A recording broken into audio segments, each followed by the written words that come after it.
Buenos días y buenas tardes para nuestros invitados que se conectan desde España. ¿Me escuchan todos bien? Todo muy bien, gracias. Sí, muy bien. Perfecto. Antes que nada, quiero agradecerles por su tiempo a todas las personas que hoy participan de este encuentro. Me presento, soy Emanuel Bertalot, director del Comité de Reciclaje de la Sociedad Latinoamericana de Tecnología del Caucho. Y como comenté en anteriores comunicaciones, desde este comité presentamos el programa Reciclaje de Neumáticos en Chile. ¿Cumplir con las metas y obligaciones de la ley REP es el próximo desafío? Este es el primero de una serie de encuentros destinados a los actores identificados con responsabilidades y roles especificados en la ley REP de Chile y a quienes los asocien y representen. El principal objetivo del programa será el de aportar experiencias internacionales de distintos tipos de sistemas de gestión de neumáticos usados al conocimiento colectivo de dichos participantes. Hoy nos acompañan como panelistas representantes de las instituciones chilenas, el señor Guillermo González, jefe de la Oficina de Economía Circular en el Ministerio de Medio Ambiente de Chile; José Brown, gerente general en Cámara de la Industria del Neumático de Chile; Iván Villar, gerente general en Asociación Gremial Chile Neumáticos; Alejandro Navech, gerente general en Asociación Nacional de la Industria del Reciclaje de Chile; Cristian Rojas, presidente de Asociación de Empresas y Profesionales para el Medio Ambiente de Chile. Por la parte de los conferencistas invitados del sistema de gestión Signus, está Gabriel Leal, director general; Juan Martino Casado, director de Operaciones y Logística; y Pedro Poveda, del bufete de abogados Gómez, Acebo y Pombo Abogados. En esta primera reunión contamos con la colaboración de Signus, como comenté, uno de los sistemas de gestión de neumáticos fuera de uso vigentes en España, que por cierto gestiona este residuo bajo un esquema REP, como ahora ocurre en Chile. De esta manera, le dejo el espacio a Gabriel para que comience con la presentación de Signus, ¿sí? Y luego los panelistas podrán preguntar o durante la presentación de Gabriel podrán hacer sus preguntas. Muchas gracias, Gabriel. Muy buenos días a todos y buenas tardes a los que se conectan, a los que el horario ya les permite decir buenas tardes. Y sin más dilaciones voy a realizar una presentación con objeto de alguna forma, dar contenido a esto. Bueno, realmente tenía que haber empezado por el principio y el principio no es este.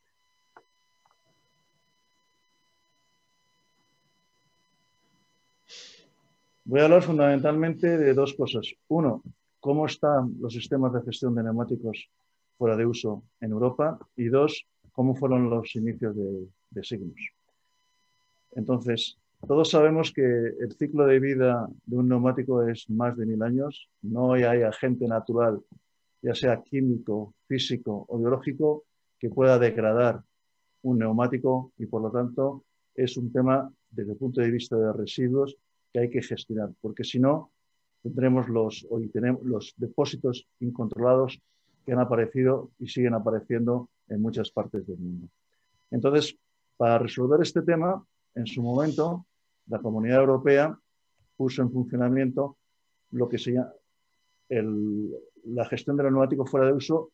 Y básicamente en Europa, en la Comunidad Europea, existen tres modelos distintos. Uno que llamamos sistema estatal, otro que es mercado libre y un tercero que es puesta en vigor de la responsabilidad extendida del productor, que se inició allá de finales de los años 90 en los países escandinavos y que se ha extendido por toda Europa. Aquí a la izquierda tenéis el logo de las 16 empresas reconocidas por la ETRMA, la Asociación Europea de Fabricantes de Neumáticos y Artículos de Caucho, en la cual están representados los principales fabricantes. No quiere decir que sean las únicas, sino que en cada país puede haber una o más de una.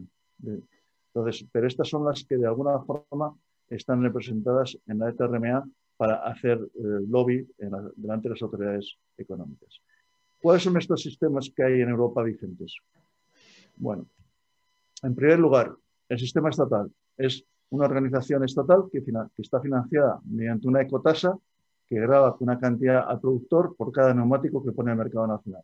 Es una organización puramente estatal y en la cual todos los productores, todos los que importan neumáticos para el mercado, están obligados a financiar con una cantidad por neumático. Después también está el mercado libre. ¿Qué significa mercado libre? Significa que al no haber problemas con los residuos, al no haber una demanda natural de los neumáticos fuera de uso, no es necesario regularla. En Alemania, el neumático está siendo utilizado, o sea, tiene varias utilizaciones, pero una de ellas es como sustituto o reemplazo de los combustibles tipo carbón o tipo petróleo. De tal manera que en las industrias del cemento, en la industria de fabricación, de generación de eléctrica o en la industria de agua caliente, se utilizan grandes cantidades de neumático. Esto hace que exista un libre mercado y que sean estas industrias, bien directamente, bien a través de intermediarios, las que adquieren el neumático fuera de uso a los puntos de generación. Lo mismo pasa en Suiza y en Austria. El caso de Inglaterra y Gales y Escocia es diferente porque allí, debido a la historia, tienen buenas relaciones, muy buenas relaciones con algunos países asiáticos como la India o Pakistán, donde se exportan los neumáticos fuera de uso para hacer un caucho que le llaman reclaimed para aplicaciones de baja calidad, digámoslo así. Entonces, en estos países, en naranja, no existe problema, por lo tanto, no existe regulación. Otra cosa son los países bálticos que están en naranja porque todavía no quiere decir que no tengan problemas, simplemente no hay regulación. Y por último, los países que han cogido la responsabilidad extendida del productor para el producto neumático, regulándolo con una ley o con un decreto o de cualquier manera.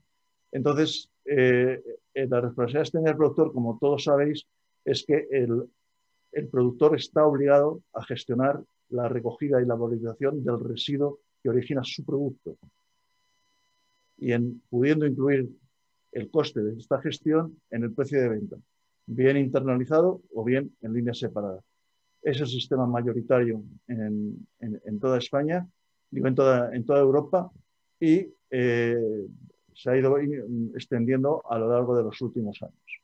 Y ahora parece que se está extendiendo también a otros países fuera del ámbito europeo. Bien, vuelvo a repetir, aquí están los sistemas de los diferentes países, pero no en todos los países la legislación es exactamente la misma. Hay algunas diferencias entre unos y otros. Aquí vamos a hacer un repaso de los 4 países que, digamos, tienen mayor generación de neumáticos fuera de uso, quitando a Alemania y quitando a Inglaterra. Por ejemplo, en Francia, la ecotasa está internalizada en los precios de compra del neumático. Es decir, que la ecotasa la paga el productor, pero la mete dentro de los costes de producción del neumático y los descuentos comerciales de la cadena comercial también afectan a la ecotasa. Por lo tanto, cada consumidor no paga exactamente la misma cantidad y esto, dentro de lo que cabe, muchas veces no es bien visto por las autoridades administrativas, que los usuarios no paguen exactamente lo mismo por el residuo que genera. En Italia, la gestión solo afecta a los neumáticos al final de su vida útil, no a los neumáticos fuera de uso.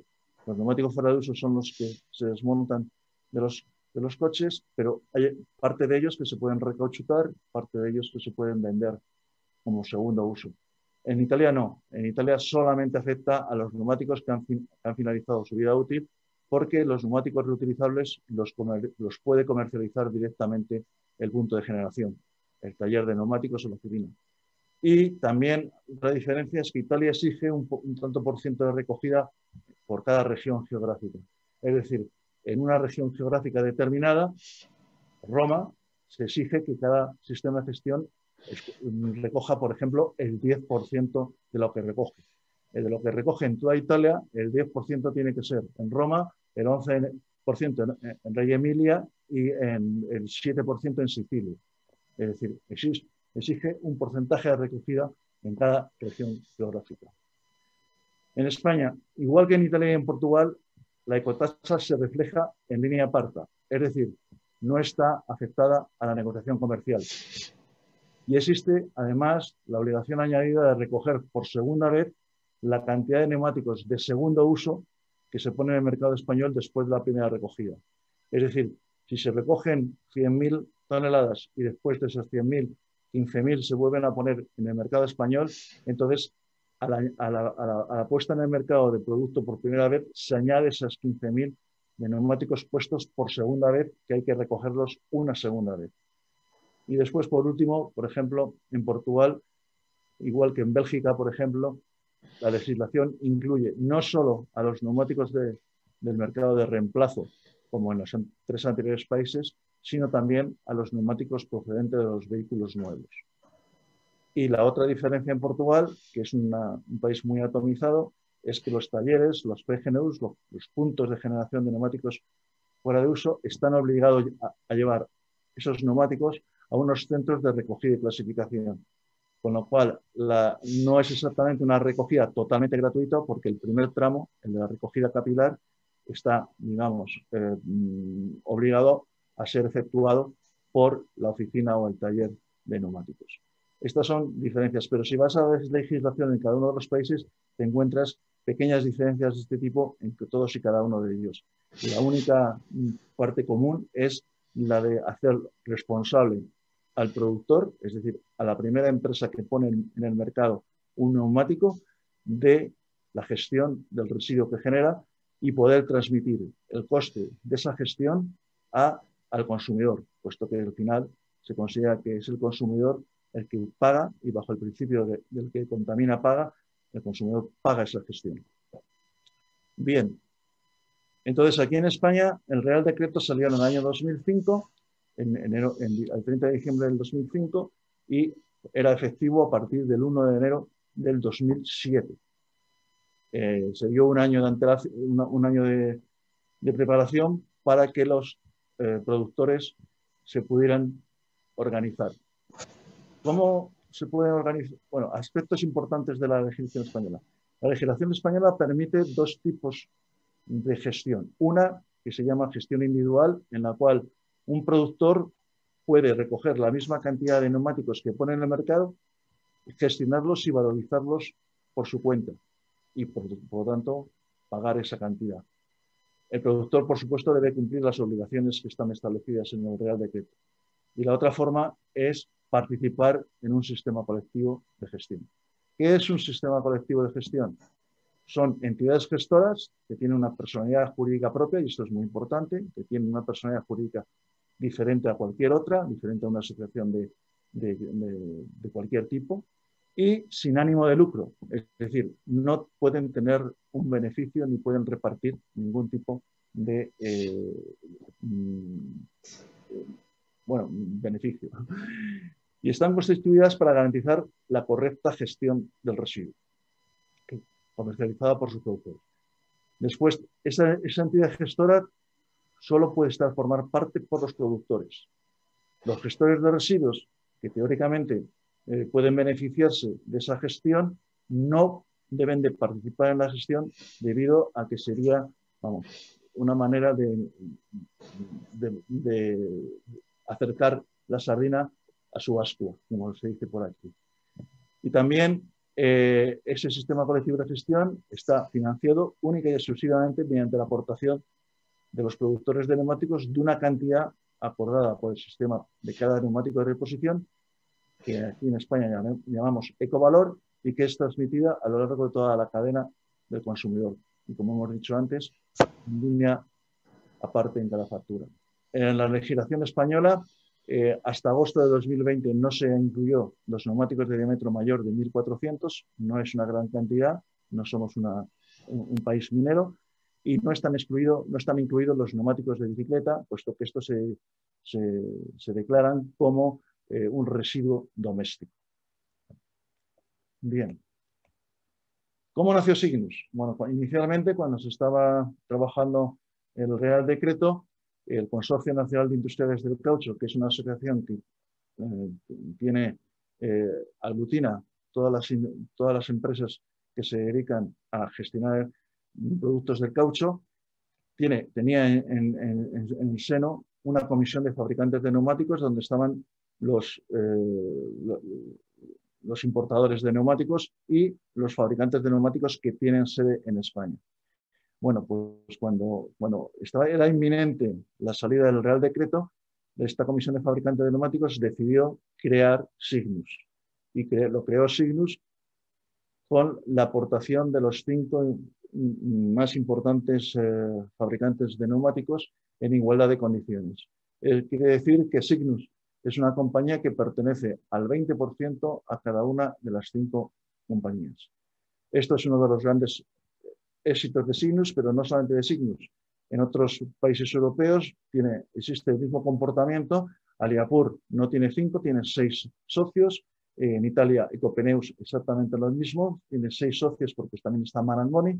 Es decir, es un comportamiento normal dentro de Europa que el sistema de gestión principal esté formado por aquellos fabricantes en sociedad con objeto de tener a la sociedad controlado, conseguir el menor costo posible, puesto que al final el costo de la gestión es un costo que entra dentro del precio del neumático y lo que ellos necesitan es tener el control de que la gestión se va a realizar de la manera más económica y eficiente y, por supuesto, cumpliendo con, con todas las leyes, tanto de puesta en el mercado del producto como de recogida como de valorización.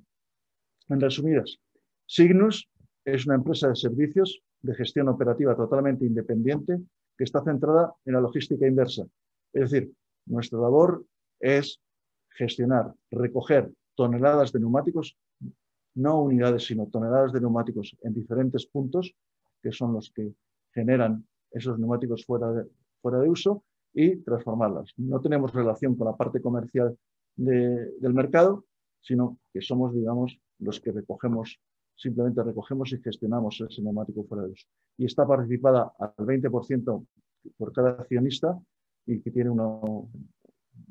y funciona de una manera como cualquier otra empresa, con su consejo de administración y su equipo operativo. Vamos a hablar un poquito de cuáles son los hitos en el inicio de Signus. Ya hemos dicho que se fundó 6 meses antes de que saliera el Real Decreto, porque cuando se vio que el Real Decreto iba a salir, pues se consideró oportuno empezar a moverse para poder estar a punto cuando aquello fuera efectivo, que concretamente fue efectivo un año después. Entonces, lo primero que hubo que hacer es conseguir financiación para cubrir los costos del periodo de la puesta en marcha de las operaciones, es decir, desde mayo del 2005 hasta enero de 2007. Esto se realizó mediante préstamos bancarios o participativos.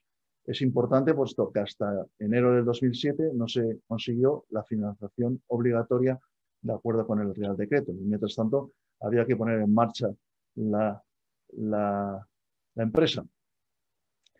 Entre mayo del 2005 y septiembre del 2006 fue cuando se hizo la mayor labor de poner en marcha todas las operaciones. Para ello, primero hay que dotarlo de los recursos humanos necesarios, no de golpe, sino paulatinamente. La primera parte es la parte operativa. Se hizo un estudio de la situación de aquel momento sobre la gestión de neumáticos fuera de uso para saber quién se dedicaba a aquello, dónde estaban, cuánto cobraban, qué hacían y tener información en el mercado de lo que se hacía y a partir de ahí poder tomar decisiones.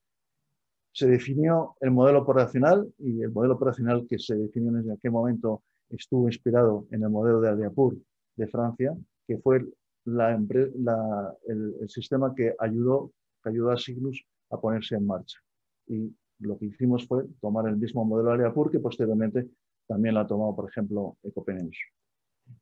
Y una vez conocida quién podía hacer las labores de recogida y de gestión, pues hicieron concursos públicos para la selección de los proveedores de recogida. Se dividió España en 50 zonas, 54 concretamente, y se sacaron 54 concursos para quien estuviera interesado en poder hacer la recogida y esos concursos con subasta para tener el menor costo.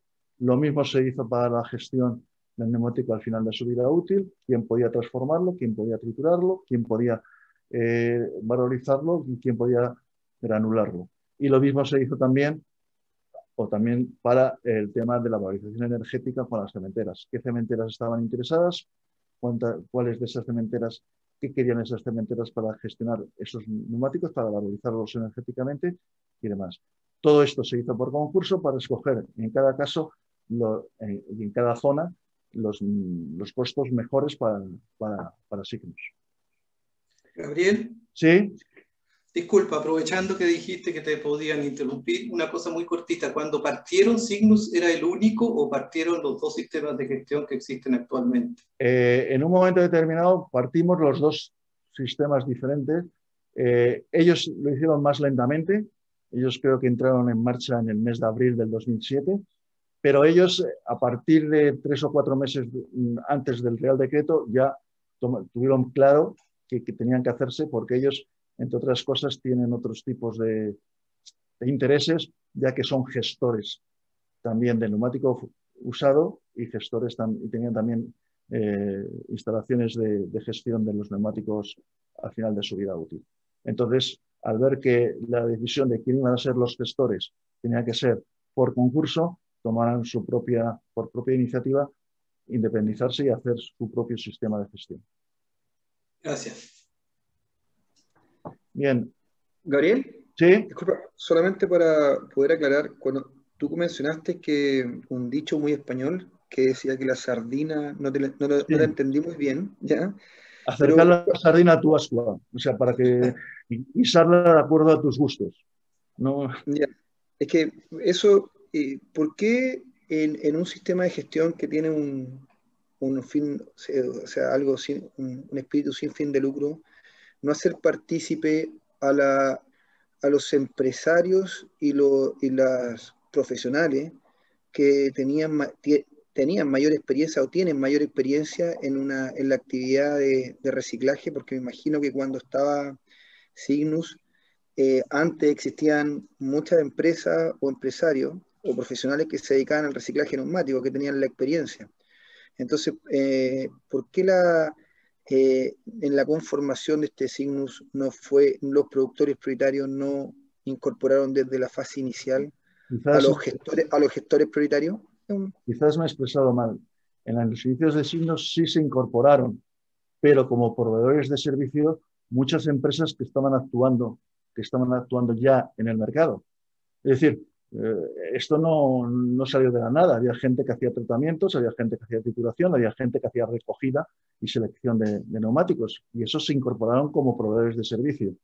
Lo que el accionariado de Signus dijo que es que se podían incorporar a Signus como proveedor de servicio, pero nunca se iban a poder incorporar a Signus con capacidad de decisión, porque en cuanto se incorporara a Signus con capacidad de decisión, lógicamente iba a haber conflicto de intereses.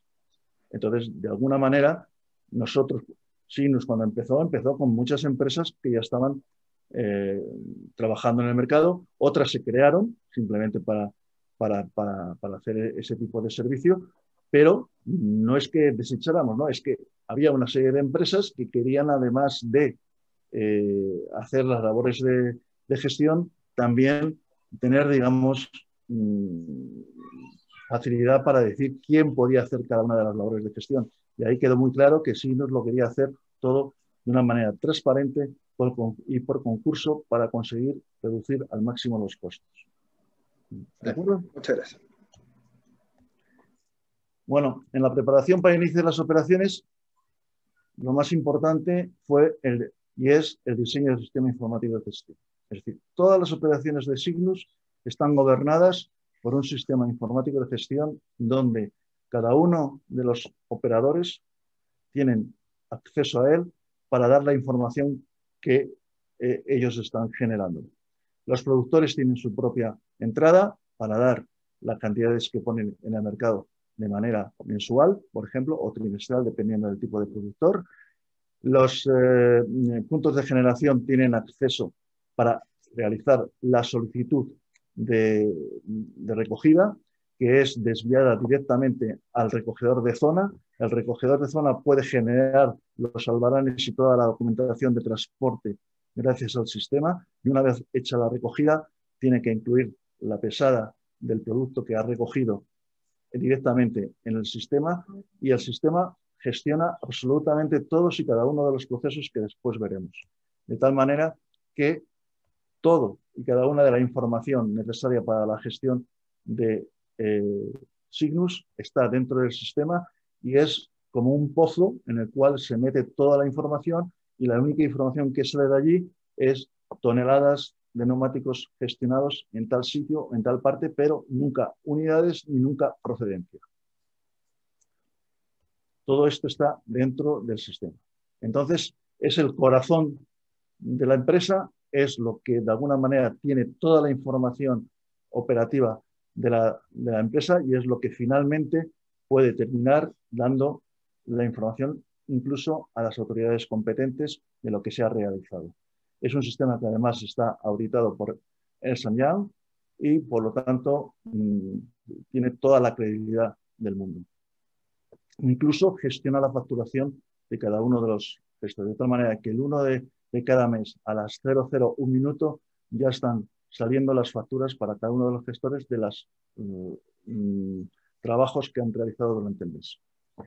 Bien, con todo esto, el inicio de la operación de Cygnus se programó para hacerlo en octubre del 2006, 3 meses antes de la fecha tope que tenía el Ministerio, y lo primero fue firmar los acuerdos de adhesión con los productores interesados y después definición de presupuestos y del importe del ecovalor por categoría, que es bastante sencillo, pues es simplemente conocer los costes o evaluar los costes por tonelada gestionada y después aplicarla al peso medio de cada categoría. Es decir, si el peso medio de un neumático de turismo está definido como 7,5 kilos por unidad y el coste son $200 por tonelada, eso significa $0,2 por, o 0,02 dólares por kilo, pues multiplicarlo y te sale directamente cuál es el importe de la gestión. Bien, este es el cronograma de aquel momento que se hizo en el año 2006 hasta la puesta en funcionamiento aquí en octubre de ese año. ¿Cuál es el modelo de gestión? Pues sencillo, los productores cada vez que ponen los neumáticos al final, los neumáticos por primera vez en el mercado, al final de ese mes hacen una declaración a Cygnus y pagan la correspondiente factura correspondiente al importe total de todos los neumáticos que ha puesto en el mercado durante ese mes. El punto de generación, lógicamente, pone ese neumático en el coche del usuario, en el carro del usuario y genera un residuo. Al generar los residuos, procesa una solicitud que va directamente al centro de recogida que tiene asignado, el cual programa la recogida en menos de una semana.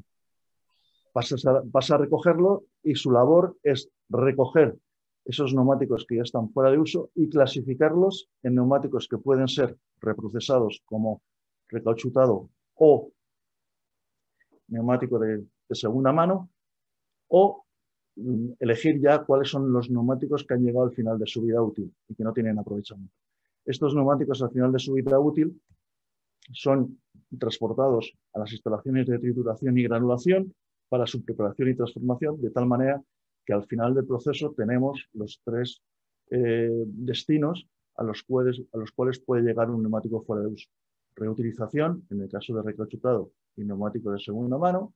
Valorización material, cuando se separan los componentes en caucho, textil y acero, que tiene cada uno diferentes aplicaciones y se pueden volver a reutilizar. Y valorización energética, cuando se utilizan en las instalaciones cementeras, producción de electricidad, arco eléctrico y demás. Entonces, esto al final es la gestión. Nosotros tenemos 30 y tantos puntos de generación, 25.000 puntos de generación, 30 y tantos centros de recogida y clasificación y unos 12 instalaciones de trituración y granulación para que hagan el proceso esto, que son aproximadamente 200.000 toneladas, lo que hacemos anualmente. La recogida es gratuita en cualquier punto de generación, lo que sí tienen que cumplir una serie de pequeños, tienen que cumplir unas condiciones En primer lugar, que los puntos tienen que tener licencia autorizada. Es decir, Signus no recoge en cualquier sitio que lo pida, no. Ese sitio tiene que tener una licencia autorizada de actividad en el sector del automóvil. Después hay unas cantidades mínimas.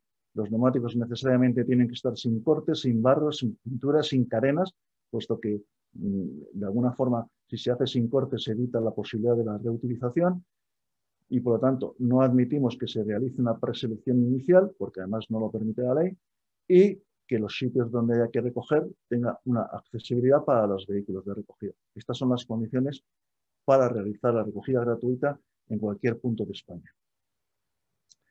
¿Quiénes son los operadores? ¿Cuáles son los datos? ¿Quiénes son los que tienen acceso a Signus para poner estos datos? Primero, los productores, porque son los que hacen la declaración de la puesta de mercado y, en definitiva, son los que financian el sistema. Después, los centros de recogida y clasificación, que están operados por recogedores, que además de hacerse cargo de las órdenes de recogida, realizan la clasificación de esos neumáticos que recogen. Después, los centros de almacenamiento y transformación, que es donde se reciben estos neumáticos para su almacenamiento y preparación para la valorización, fundamentalmente titulación. Y por último, los valorizadores, ya sean materiales o bien sean energéticos. Estos son los 4 operadores fundamentales, independientemente del transporte o de los transportistas que llevan los neumáticos desde el centro de recogida, por ejemplo, al centro de almacenamiento de transformación o del centro de almacenamiento y transformación al valorizador. Esto es un poco el resumen de la actividad. El año pasado se pusieron 15 millones de neumáticos de diferentes categorías en el mercado español. Recogimos en 8.124 municipios, que es el 97% de los municipios que hay en este país. En el resto es que no hay talleres, porque son tan pequeños que no hay talleres. Un total de 25.500 puntos de generación y más de 100.000 recogidas al año. Esto significa que cada minuto recogemos en algún punto de España. Alguno de nuestros recogedores se está realizando una recogida en algún punto de España. Es decir, este es el gran reto, la recogida inversa, la logística inversa, que es totalmente distinta de lo que hace, por ejemplo, Amazon o lo que hace cualquier otra compañía. Nosotros hacemos la logística inversa, que es recogida en 25.000 puntos para llegar a agruparlos al final en 6 o 7 puntos, que son los que hacen la gestión. Y algunos datos de operación de la referencia.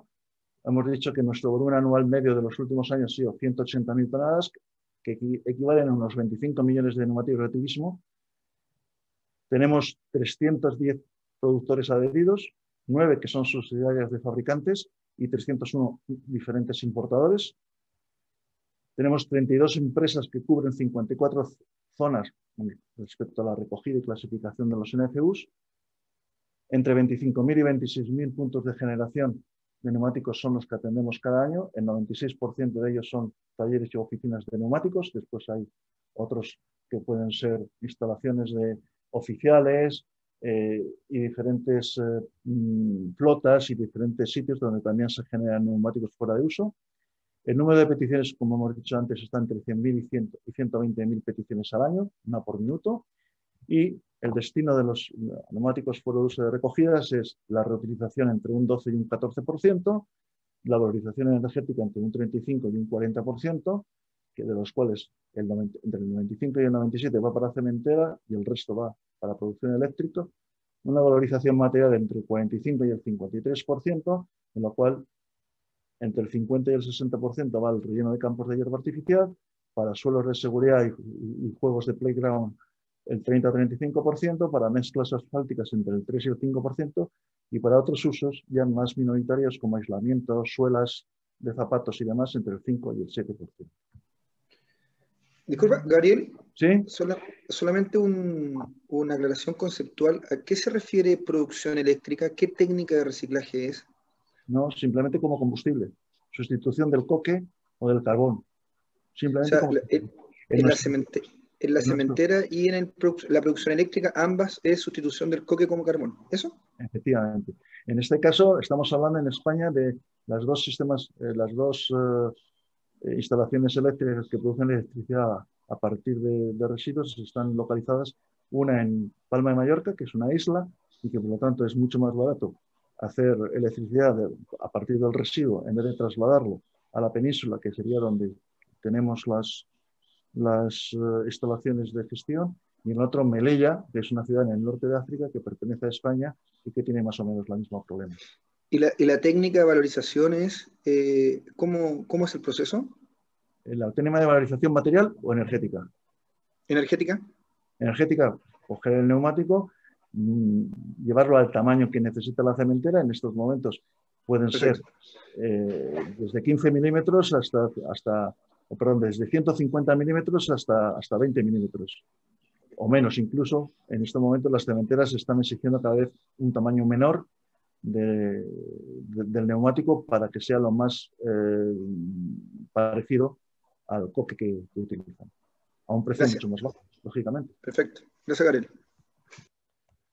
Bien, los datos económicos de referencia son un presupuesto anual en torno a 30 millones de euros, unos costes de gestión en torno a 175 euros por tonelada, de los cuales el 90% son costes operativos, el resto son los costes funcionales, incluyendo tanto comunicación como investigación y desarrollo para nuevas aplicaciones, y actualmente el ingreso es 100% procedente del cobador, y las tarifas que están en vigor para el año 2021 son esas, desde 0,86 euros por unidad en la categoría de moto hasta 2.836 euros por unidad cuando un neumático pesa más de 3.000 kilos. Y esto está hecho por este equipo de gestión, que somos 18 personas, de las cuales la operaciones y logística, pues lógicamente tiene la mayor cantidad de personas a su cargo. El resto, pues somos todos gente que da ese apoyo a operaciones y logísticas. Y esto es todo lo que tenía preparado para vosotros. ¿De acuerdo, Manuel? Perfecto, Gabriel. Muchísimas gracias. En este momento, bueno, lamentablemente tenemos poco tiempo para las preguntas, pero bueno, seguramente vamos a poder darle el espacio primeramente a Iván, Guillermo y Alejandro, que hasta el momento no han hecho consultas. Si les parece. ¿Vamos en ese orden, Emanuel? No, me refería, son las 3 personas, los 3 panelistas que aún no han hecho preguntas, pueden organizarse, levantar la mano y hacer las preguntas. Veo que Alejandro está con la mano adelante, así que después seguimos nosotros, adelante. Está sin audio, Alejandro. Sí, sin audio. No. Alejandro, ¿nos escuchás? Ahí está. ¿Me dieron el audio? Sí, ya. No, si quisiera hacer una consulta en términos de los costos históricos a través del tiempo, en términos de la recolección, la valorización y otros costos como la investigación y desarrollo por tonelada, ¿cómo han ido evolucionando desde el 2005 hasta la fecha? En términos, me imagino que ha ido evolucionando. No sé cuáles han ido a la alza o cuáles han ido a la baja. Y si es que Cygnus ha podido generar excedentes, independiente que no se usen o no queden como beneficio, ¿cómo ha ido evolucionando el excedente a través del tiempo? Bien, la pregunta, efectivamente los costes inicialmente eran mucho más altos, entonces los costes han ido bajando porque esa es la misión del equipo de Cygnus y esa es la exigencia por parte del Consejo de Administración. Entonces simplemente indicar que el primer ecovalor de turismo era 1,98. En este momento es 1,41. Eso sin tener en cuenta que han sido 15 años en los cuales había una inflación que así ha absorbido. Entonces estos costos pues, ha sido a base de optimización, a base de los concursos y a base de cosas como, por ejemplo, sobre todo optimizar el transporte. El transporte de neumáticos es algo caro y entonces, bueno, pues en trayectos de más de 250 kilómetros intentamos realizar, por ejemplo, el transporte de los neumáticos enfardados en 1 metro cúbico, de tal manera que podemos utilizar la capacidad de los camiones a la máxima cantidad.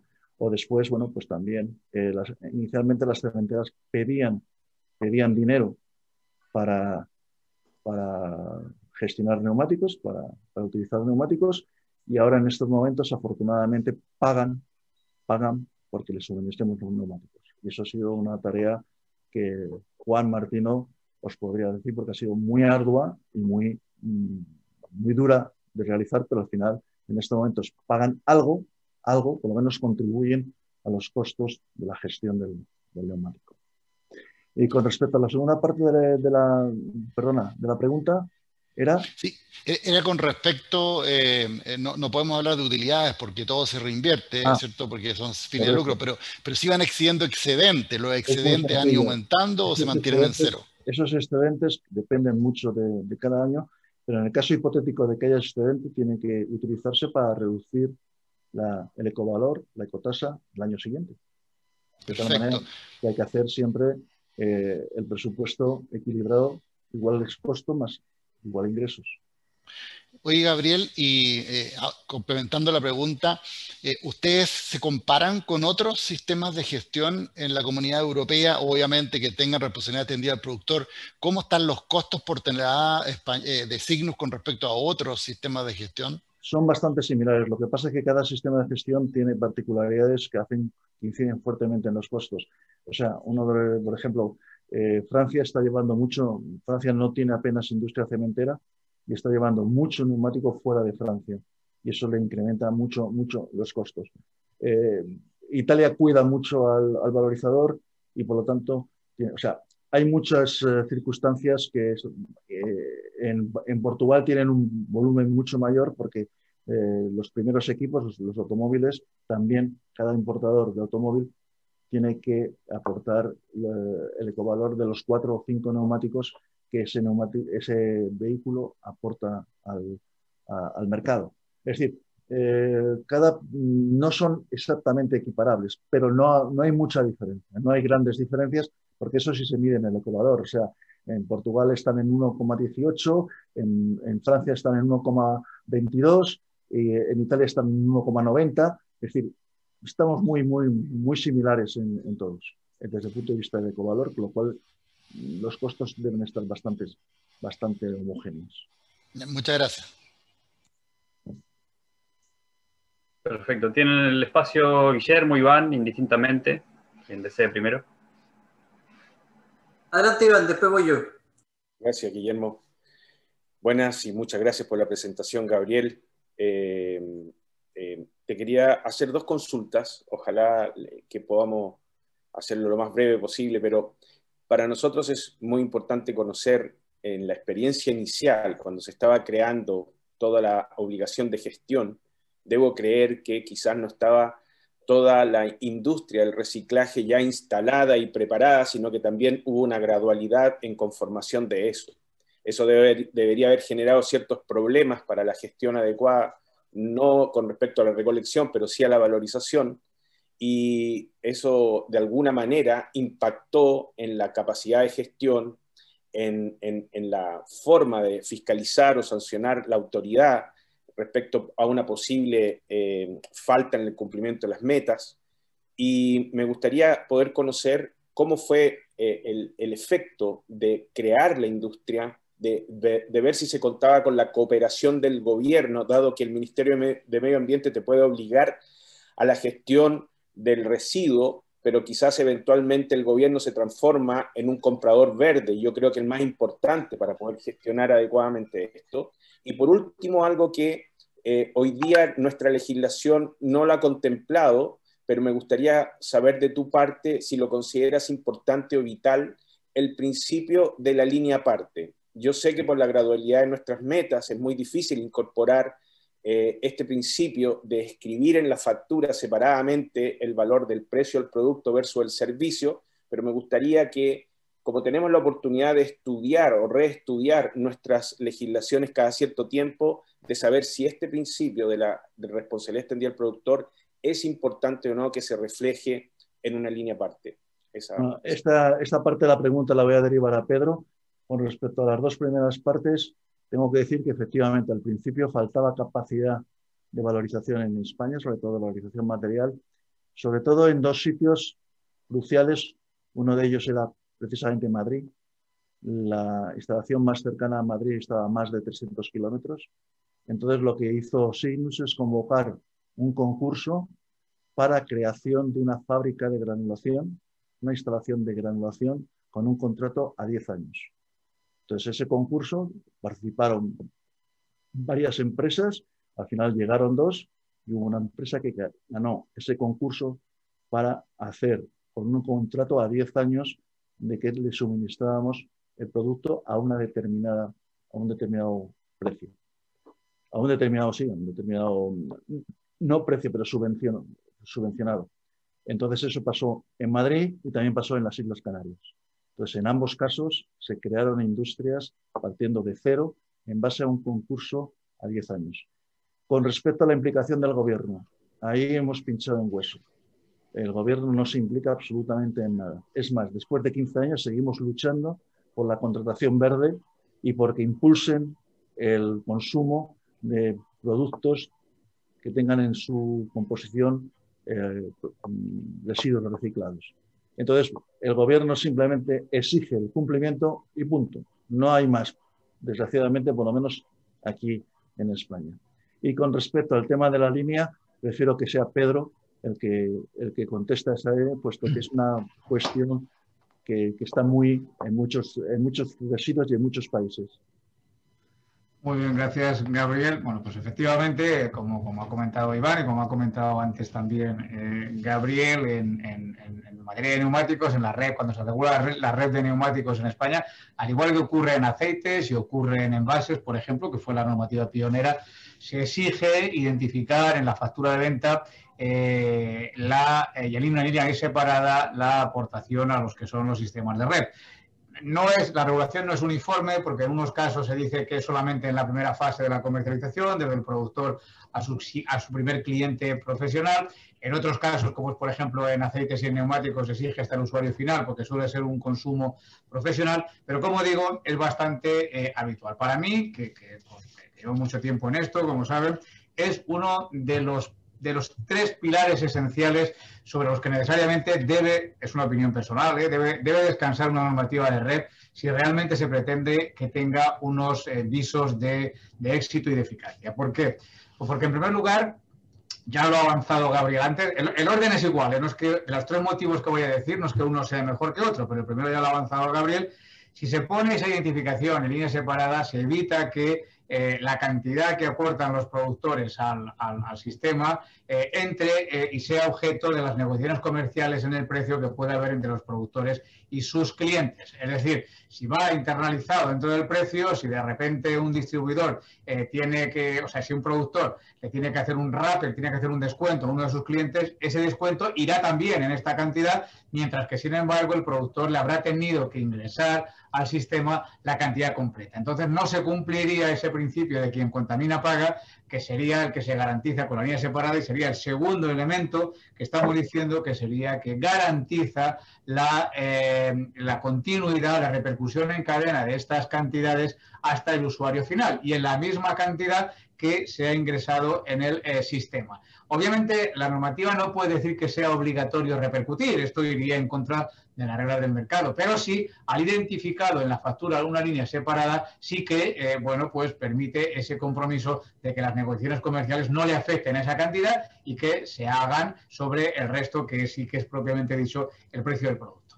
Y luego, el tercero de los elementos, ya digo, el orden es lo de menos, son tres muy importantes que aconseja y que bajo mi punto de vista hace indispensable que haya esa diferenciación, es que es un elemento de trazabilidad y que sirve para el control del fraude. Es decir, de hecho, la primera vez que esto se incluyó en una normativa de REP en España, que fue la de envases, que fue además la primera norma de REP que hubo en España, lo que se decía es que no solamente había esa obligación de identificar en la factura, sino que si no se ponía, se presumiría que esa aportación al sistema no se había efectuado. Y por lo tanto, como digo, es un elemento de control. Es decir, que en una inspección de las autoridades ambientales que se haga en las instalaciones de cualquier productor o incluso de cualquier distribuidor, de cualquier taller, pues simplemente con la comprobación de las facturas se pueden ver si realmente se ha efectuado esa aportación o no. Otra cosa es que luego haya otros elementos de fraude, que puede incluso un empresario poner en la factura que se ha hecho esa aportación siendo falso y no habiéndolo hecho, con lo cual tendría formalmente una justificación que sería falsa. Eso en el caso de España, supongo que en Chile se da igual, está tipificado como delito en nuestro Código Penal, es falsedad en documentos privados, por lo tanto tendría que asumir ahí las consecuencias. Y otra cuestión es que se ponga que efectivamente se han aportado al sistema las cantidades, pero que se hayan aportado en una cantidad menor de las que realmente se correspondiera con los neumáticos que se han puesto en el mercado. Pero precisamente ya ese dato de figurar en la factura permite que la administración que está haciendo las inspecciones se ponga en contacto con el sistema, con SIRSU en este caso, y le pregunte si realmente cuál es la cantidad que le ha declarado este productor adherido. Y como hay ya, en virtud del contrato de adhesión, el contrato mercantil que hay entre el productor y el sistema, sí que está la obligación de someterse a las auditorías de comprobación de Signus, del sistema en este caso, bueno, pues para ahí se podría comprobar. Es decir, que como digo, los tres elementos que serían control, por decirlo en sentido inverso, control del fraude, trazabilidad, permisibilidad de la repercusión de la repercusión en cadena, hacen que para mí este requisito, esta exigencia de la identificación en factura y en línea separada sea, pues eso, una de las claves de bóveda sobre las que tiene que descansar cualquier sistema de responsabilidad extendida del productor si de verdad se pretende que funcione. Perfecto, muchas gracias Gabriel y Pedro. Ya estamos sobre la hora, tenemos los últimos 15 minutos. Guillermo, sos el último que queda para hacer una consulta. Aprovechemos, por favor, estos últimos 15 minutos. Genial, muchas gracias, Emanuel. Bueno, aprovecho en primer lugar de saludar a todos quienes están acá, ahí a Pedro, con quien tuvo la gentileza de juntarse con nosotros cuando estuve en Madrid para la COP25, y la verdad que nos dio extraordinarios insumos para la red de neumáticos y también para los otros productos, así que muy, muy agradecido y muy contento de verte nuevamente, Pedro, y también ahí el equipo de Signus, Gabriel, muchas gracias, y por supuesto saludar con mucho gusto a los actores claves de este tema en Chile, que están aquí en esta conversación hoy día, Iván, José, Cristian y Alejandro. Así que un gusto saludarlo. Decirle sí que le tiré la oreja a Emanuel porque estamos en un 8M y estamos en un panel de 9 hombres, entonces eso como que no se puede volver a repetir. Y bueno, creo que eso es algo que hay que aprender, que ya no estamos a la altura de... Ya no están los tiempos para esto, así que para la próxima vez eso es clave. Sí, lo he tomado, Guillermo. Eso. Y, bueno, pero Emanuel, diré la verdad, estamos todos aquí gracias a una mujer, que es la que está entre bambalinas organizando todo esto. Si no fuera por Leticia, no estamos, o sea, como siempre. O sea, hay alguien, siempre hay una mujer detrás de todos nosotros. Gracias, en sí, efecto, aquí estoy, gracias. En efecto, Leticia ha sido un gran valor y un gran soporte para este evento. Genial. Bueno, ahí metiéndonos ya en el tema, la verdad que muy oportuna esta conversación, porque como saben, el 20 de enero fue ya publicado en el Diario Oficial el decreto supremo que establece las metas para neumáticos en Chile, empezaron a correr los plazos, ¿cierto?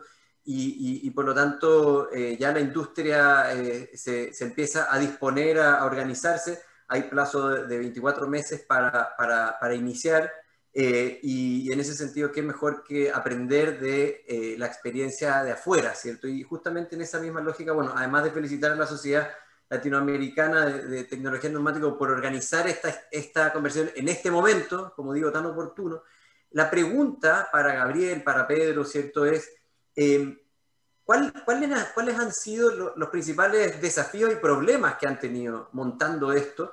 En un primer momento, se tiene dos momentos la pregunta, ¿cierto? ¿Cómo fue al inicio? ¿Cuáles fueron los principales retos que tuvieron que superar? Y hoy, 15 años después de que lo echaron a andar, ¿cuáles son los desafíos? Como para que uno se pueda imaginar también cuáles siguen siendo los grandes dolores de cabeza tal vez con los que uno se enfrenta. Esa pregunta, y la verdad que de nuevo muchas gracias por los tremendos insumos que nos han dado.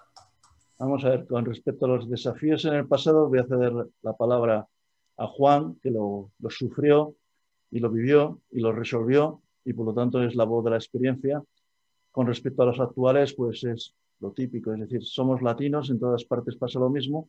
Entonces nuestro gran desafío es conseguir tener la información veraz y pagar lo que hay que pagar y no pagar por más de lo que hay que pagar. Es decir, en resumidas cuentas, tenemos que todos los gestores intentan de alguna forma, bueno, conseguir más de lo que es debido, y nosotros tenemos que tener controles para poder realizar los costes en la cantidad correcta. Es decir, por ejemplo, nosotros en estos momentos conocemos instantáneamente y online los consumos eléctricos de todas y cada una de las instalaciones por máquina que hacen el granulado o el esto.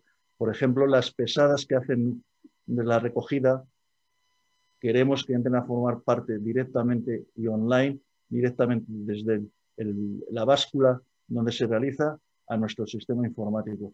Por ejemplo, una serie de cosas. Es decir, estamos utilizando la inteligencia artificial para conocer cómo se deben, por ejemplo, estructurar las rutas de recogida, evitar que las rutas de recogida pasen por sitios donde no deben de pasar o se detengan en sitios donde no se deben de detener. Es decir, esos son los retos ya directos. Los iniciales eran mucho más gordos y mucho más...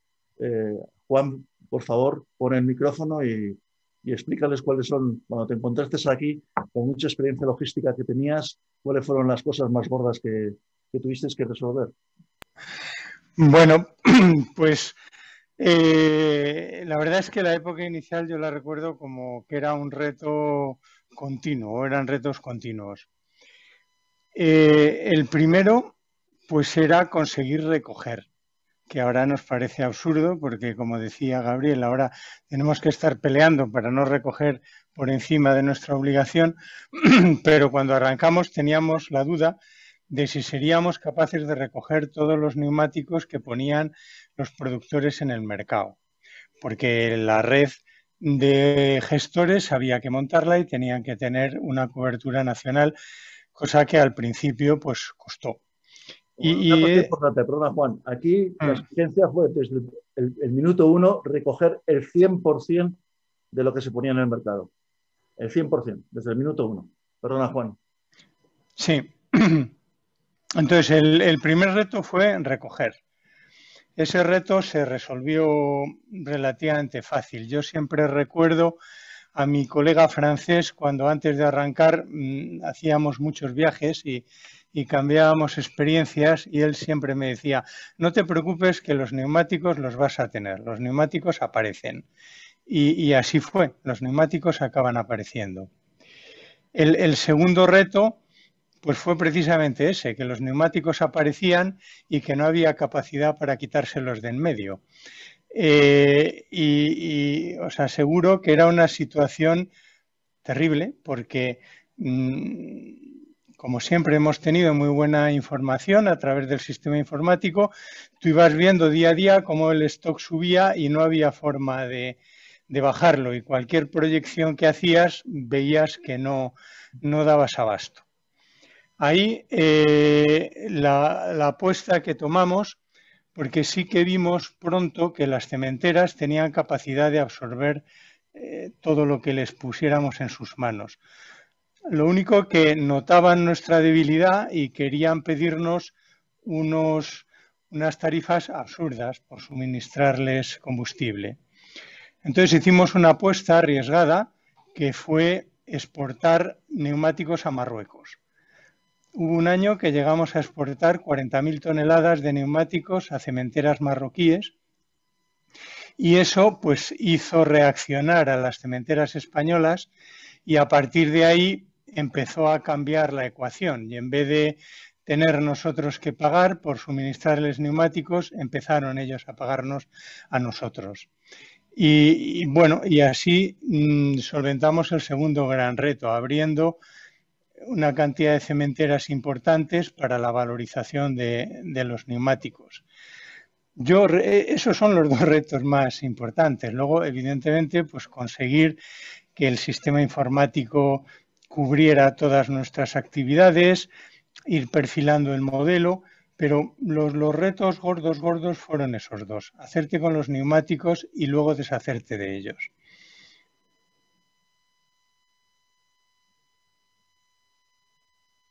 Perfecto. Una última pregunta.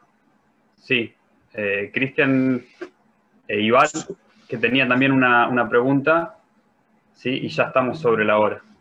Muy cortita. Muy breve, por favor. Sí. Sí, muy breve, sí. Es para Gabriel o para Pedro, que nos pueda contestar. ¿Por qué en algún minuto de la presentación dijo que Italia protegía fuertemente a los gestores prioritarios versus España, que de cierta manera el sistema de gestión era más... Esto es un poco una opinión personal de cómo han ido las cosas. En Francia, donde no existen objetivos medioambientales, en un momento determinado el sistema francés simplemente subastó los neumáticos, o sea, subastó el dinero que podía poner para que sea triturado o para que sea granulado, es decir, la subvención, puso en el mismo plano a la valorización energética y a la valorización material, de tal manera que en base a eso las subastas fueron ganadas por los valorizadores energéticos y los valorizadores materiales no tenían producto para sobrevivir y al final murieron. Y ahora se encuentran de que no tienen en Italia, como no había objetivos medioambientales, pues por ponerlos a todos en el mismo nivel, se cargaron a la industria de valorización. Y ahora tienen el problema de que no tienen valorización y encima tienen que exportar porque no hay suficiente capacidad en Francia. Sin embargo, Italia fue lo contrario. En vista de lo que había pasado en Francia, pues ellos empezaron a cuidar mucho a los valorizadores. Los valorizadores viven bien con la subvención que les da el sistema y no invierten tiempo y dinero en conseguir nuevas aplicaciones, nuevos productos, nuevas salidas al caucho granulado. Se quedan un poco viviendo a costa del pasado o de lo que, porque no hay estímulos a que. Entonces, yo particularmente pienso que ni al niño pequeño hay que tenerle, cuando aprende a montar en bicicleta, hay que llevarle con la mano en el sillín, en la silla, todo el rato, ni tampoco hay que cogerlo y tirarlo por una pendiente para que aprenda por sí mismo. O sea, son dos extremos. Yo pienso que hay que ir cuidando en todos los casos, unas veces con mano dura, otras veces con mano blanda, pero de alguna forma evitar eso, quedarte simplemente por una de las dos patas, material o energética, porque al final el equilibrio es el que te permite de alguna forma salvar tus cuentas. Muchas gracias, Gabriel. Muchas gracias, Gabriel. Iván, última de tus preguntas, por favor. Muchas gracias, Emanuel. Hoy quiero agradecer porque la experiencia de usted nos ayuda muchísimo a poder incorporar todo en algo que es inédito en Chile, que queremos hacer lo mejor posible. Y sí. La experiencia no es gratuita. Emanuel nos tiene prometido un asado cuando vayamos para allá. Justamente yo quería cooperar con varias tiras de asado y algunas carnes especiales. Pero, me acabo de enterar, pero bueno. Esperamos contar con vuestra ayuda profesional porque para nosotros en Chile es muy importante y valoramos muchísimo la experiencia. Y en eso quiero hacer una consulta a Pedro, dado que es uno de los recursos que nosotros tenemos alcance como país. Al implementar la responsabilidad extendida al productor en un país, se da la oportunidad de crear sistemas colectivos porque obviamente es una manera de poder reducir costos, de poder hacer alianzas y una serie de factores que te ayudan, pero a la vez también estás juntando a personajes o actores que son competencia, ¿no es cierto? Y que inmediatamente se encienden alertas en el gobierno respecto a esto de reunirse y evitar, ¿no es cierto?, cualquier riesgo que tenga que ver con atentar a la libre competencia. Dado que te vi presupuestos que manejas de 33 millones de euros al año o un poco más quizás, o alternativas de poder gestionar y lucrar, porque lo importante de esto es que ojalá la gestión de un residuo permita una transformación con innovación y dedicación y esfuerzo que lo pueden hacer los privados para poder sacar un nuevo producto y generar la economía circular. Pero en todo esto hay un riesgo enorme también de que falta la autoridad de poder verificar si es que no se van a hacer cosas que podrían tentarse o vernos tentado a hacer. Entonces, ¿qué tan importante es para un sistema integrado de gestión blindarse adecuadamente para proteger cualquier ataque sobre las prácticas que son las adecuadas y de alguna manera transparentar a la autoridad una tranquilidad de que las cosas se están haciendo bien? Y por esa razón, jurídicamente, Pedro, yo creo que nos puede implementar, y Gabriel, si tú quieres complementar algo, pero Pedro puede complementar, pero yo ya os digo que el mayor miedo no viene de las administraciones ni nada, el mayor miedo viene de los propios competidores entre sí. Es decir, si vierais lo aburrido que es un consejo de administración, es porque ninguno se atreve a abrir la boca con objeto de no dar cualquier tipo de información que pueda ser interpretada de alguna forma por sus competidores. Es decir, es más el miedo exterior que lo que realmente ocurre. Al final nosotros simplemente somos está mal decirlo, pero somos los basureros del fabricante. Entonces, de todas maneras, Pedro tiene este problema no solamente con nosotros, sino con Sigaus, con Ecovidrio, con Ecoembes y con Melec, con Ecopilas. Con Ecopilas. Cosimelec.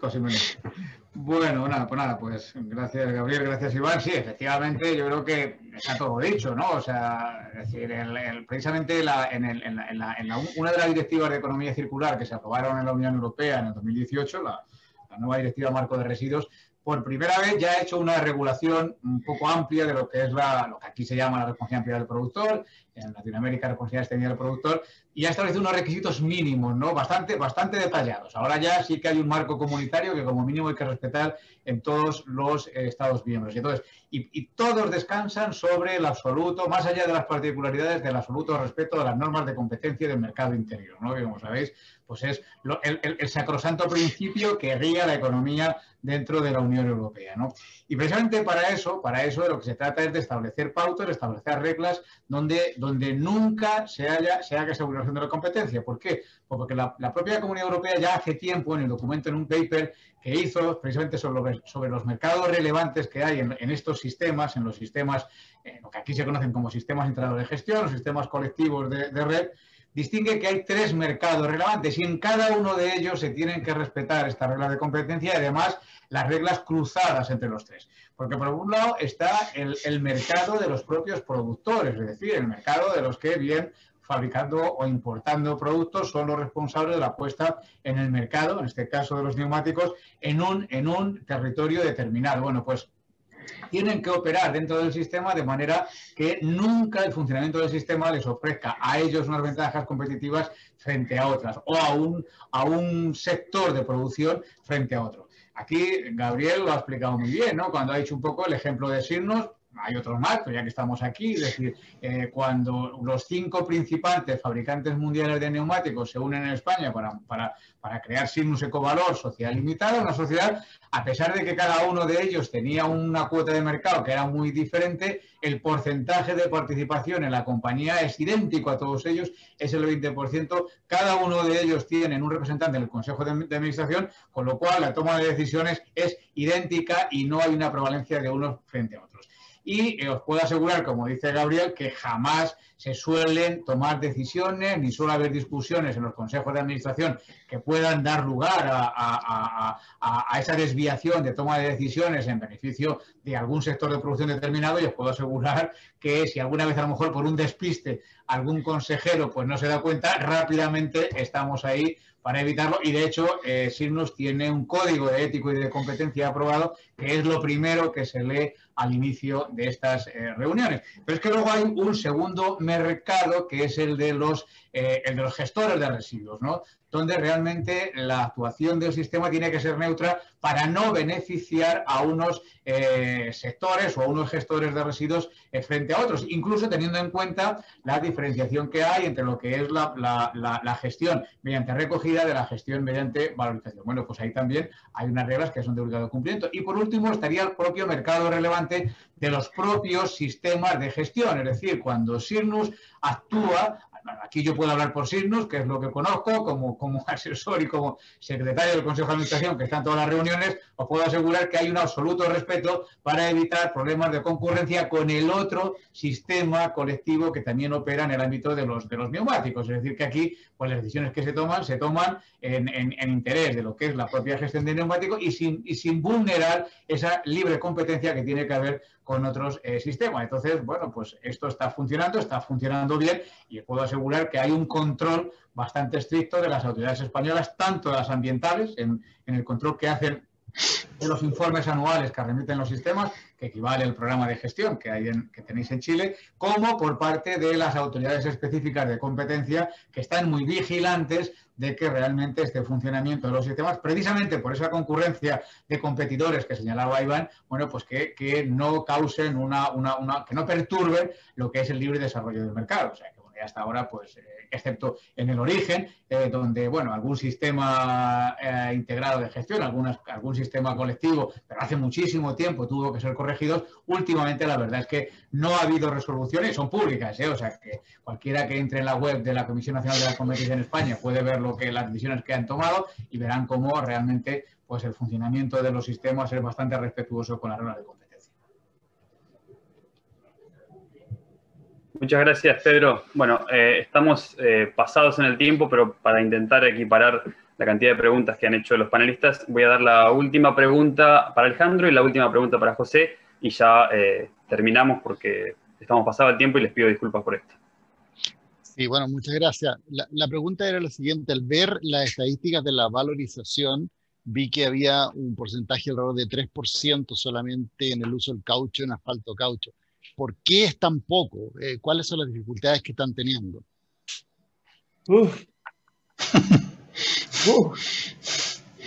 Solamente tengo un minuto, no puedo tener media hora. Lo más breve posible, por favor, Gabriel. Es un desafío. La primera es, hay un aspecto cultural, cualquier cambio es difícil de implementar. Y en segundo lugar, en España tenemos un problema importante, puesto que los formuladores de las betunes que se aplican en las mezclas asfálticas son los propios fabricantes del betún. Entonces, esto que no es un caso general en otros países de Europa, aquí es un pequeño problema porque ellos realizan sus propias mezclas de betún y otros aditivos, entre ellos polímeros, y los venden con un valor añadido. Entonces, el tener una mezcla betún polvo de neumático, pues digamos es un commodity y de alguna forma ellos no están por la labor de sacrificar parte de su negocio en esto. Entonces, eso es un problema, pero es un problema específico del mercado español en el cual los que formulan los betunes para los asfaltos son los propios fabricantes de betún. No sé si se me ha entendido de todo lo que... No he querido decir nombres, pero bueno, esa es la situación real que hay. Aparte de un tema de cultura, de que cuando un ingeniero de caminos o un ingeniero industrial, un ingeniero civil sabe hacer las cosas de una manera, igual que un pastelero, no le digas que cambie la manera de hacer las cosas, porque te va a decir que no, que ya sabe hacer las cosas de una manera y que cualquier otro invento se arriesga a que salga mal. Eso es el cambio de cultura. Perfecto, ya, muchas gracias. Gracias, Gabriel. José, la última pregunta. Sí, muchas gracias, Emanuel. Mira, tengo tantas preguntas anotadas aquí, pero voy a elegir la que la respuesta es más concreta, creo yo, para hacer en aras del tiempo. Gabriel, tú mencionaste que en los centros de recogida, ¿no es cierto?, se seleccionan neumáticos y la primera prioridad es reutilizarlos, ya sea porque pueden seguir siendo usados o recauchados, o recauchutados, como dicen ustedes. Acá en Chile, los neumáticos recauchados no llegan a los centros de recogida, no van a llegar a los centros de recogida porque no son desechados. El dueño de una flota o de camiones o buses lo saca y lo lleva él mismo a la recauchadora y paga porque le hagan ese servicio para que el neumático extienda su vida útil. ¿Es así como funciona en España también? Porque no me queda claro cómo llegan neumáticos que tienen un valor en el mercado cuyo dueño sabe que los puede recauchutar y continuar usándolo, ¿por qué los desecha y llegan al sistema de gestión? Esa es exactamente es lo mismo, es decir, exactamente lo mismo. Nos llegan aquello que nadie ha querido y por lo tanto la capacidad de recauchutado de la cantidad que nos queda es muy baja. Lo que pasa que también dentro del neumático de turismo también hay instalaciones de recauchutado. Y ahí sí que, o sea, mientras que carcasas de camión apenas si nos llegan, no nos llegan porque a pesar de que, bueno, nos deberían de llegar de acuerdo con la ley, pero realmente al tener un valor no nos llegan, en carcasas de turismo sí llegan. Sí llegan porque el mercado no las aprecia tanto ni tiene tanto valor. Entonces, y el resto son neumáticos de segundo uso. Pero existe el mismo problema. Allí donde haya un producto que tenga un cierto valor, hay alguien que le saca ese valor económico. No hay diferencias. Gabriel, y bueno, en Chile los neumáticos que no son de camión o bus no se recauchan prácticamente. Pero la pregunta es entonces, en esas cifras que tú diste de lo que es reutilización o recauchutaje, ¿solo está lo que llega a los sistemas de gestión y es este mínimo, no es la cifra total de recauchaje que se hace en España? No. Los otros están fuera de todo el sistema de red. Okay. El otro está fuera de las estadísticas oficiales.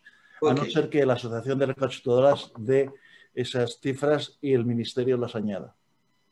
Pero el Ministerio, independientemente del sistema de gestión, sí.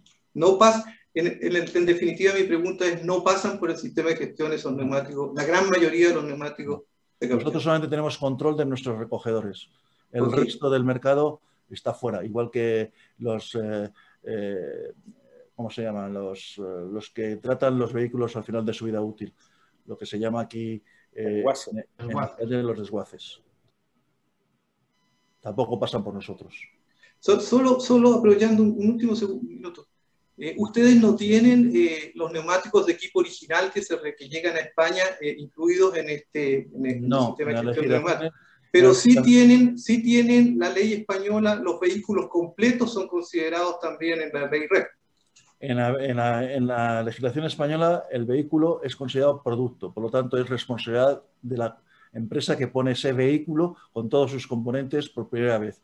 Es decir, y ahí esa responsabilidad abarca no solamente al chasis o a la batería, sino también a los neumáticos, incluso al aceite, a todo. O sea, es decir, está fuera de nuestra responsabilidad, que solamente es el mercado de reemplazo. Claro, porque en Chile nosotros tenemos los neumáticos de equipo original como parte de la ley REP de neumáticos, pero porque no existe nada respecto al resto del vehículo. Entonces esa es la gran diferencia, porque algunos dicen, bueno, ¿por qué en España no va? Aquí en Europa, Portugal y Bélgica exactamente es lo mismo. Ellos no tienen fábricas de vehículos y tienen, en su legislación está incluida los neumáticos que vienen con los alineados con nosotros. Perfecto. Gracias por tu respuesta, Gabriel. Perfecto. Bueno, lamentablemente se nos ha acabado el tiempo, ya nos hemos pasado de lo que teníamos previsto, así que pido disculpas por si seguramente quedaron preguntas por hacer, pero bueno, quiero agradecer mucho a Gabriel, a José, a Pedro, a Juan, a Iván, a Guillermo, a Cristian, a Alejandro y a Leticia, que como dijo Gabriel está tras bambalinas, pero hizo posible todo esto, me ayudó muchísimo antes y durante, y además felicitarla por su día, ¿sí? Así que bueno. Gracias, Leticia. Soy muy tímida, sí. no salgo, pero si queréis, venga. Muchas gracias a todos. Feliz día, Leticia. Gracias. Quiero avisar a los espectadores que las preguntas que han realizado luego se transmitirán a los conferencistas y serán respondidas a su casilla de correo. Quiero agradecerle mucho a todos por su tiempo. ¿Sí? Y bueno, y hasta aquí ha llegado la presentación del día de hoy. Seguiremos con más reuniones de este tipo más adelante. Pues muchas gracias a todos. Gracias, nos vemos. Muchas gracias por la invitación. Gracias, Gabriel. Muchas gracias a todos.